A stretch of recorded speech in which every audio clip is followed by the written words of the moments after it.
La situación que vive Colombia es una situación muy sui generis y muy particular. Desde hace unos 50 años o más aproximadamente se forma el fenómeno de las guerrillas, de unas guerrillas que hacen luchas campesinas en este país y que defienden los derechos campesinos. Esa lucha de los campesinos después se politiza en los años 60. La guerrilla de alguna manera fue ganando muchos espacios y hubo una reacción de ciertos grupos sociales que les parecía que el Estado no defendía sus intereses, se aliaron con los militares en la guerra y formaron los grupos paramilitares. Esta guerra en Colombia, la de la guerrilla, la de los paramilitares, ha también sufrido una tercera influencia con la presencia del narcotráfico en Colombia. El punto que nosotros estamos viviendo en este momento en nuestro país, una situación muy sui generis, donde la guerrilla, los paramilitares, los militares, la economía, vive un poco de lo que el narcotráfico da de manera directa o indirecta.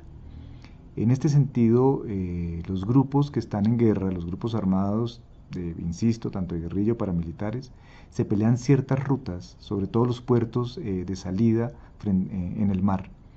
En este sentido, Buenaventura es una ciudad típicamente afro en la zona del Pacífico y desde hace unos 10 años o 15 años aproximadamente se ha convertido en una zona, en un territorio donde estos grupos armados se están peleando, ¿sí? La zona para ver cuál domina y en ese sentido cuál gana el acceso al mar para sacar estos elementos pues de droga del país, generando un proceso de desculturización. Buenaventura era una ciudad de música, de afro, de música eh, que aquí se llama el currulao, que tiene que ver con estos elementos de la salsa, estos elementos de carácter africano. Y las personas en Buenaventura, digamos, siempre han sido unos cultores de este tipo de música. Eh, el gran sueño de los habitantes de Buenaventura era meterse de polizones en los barcos y llegar a Estados Unidos. Y hay muchos, esto parece una broma, pero es en serio, hay muchos habitantes de Buenaventura que tenían el nombre de Usnavi, ¿sí? Usnavi Rincón, Usnavi Caicedo, pero era porque el gran logro para ellos era meterse en estos barcos de polizones que decían US Navy, ¿sí? Entonces los que lo lograban el sueño americano. Un poco a partir de esto, las influencias musicales empiezan a cambiar, empieza a aparecer el hip hop, el rap, y hay una mezcla muy interesante cultural de músicas en esta zona del Pacífico.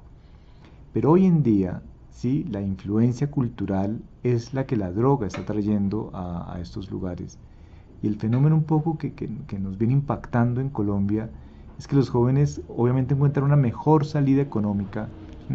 A través del trabajo en la droga y no a través del trabajo en la música o de los trabajos culturales o el trabajo de la pesca o el trabajo en los puertos, que era lo que socialmente daba ingresos, sino que ahora el negocio es hacer parte de alguno de estos grupos armados.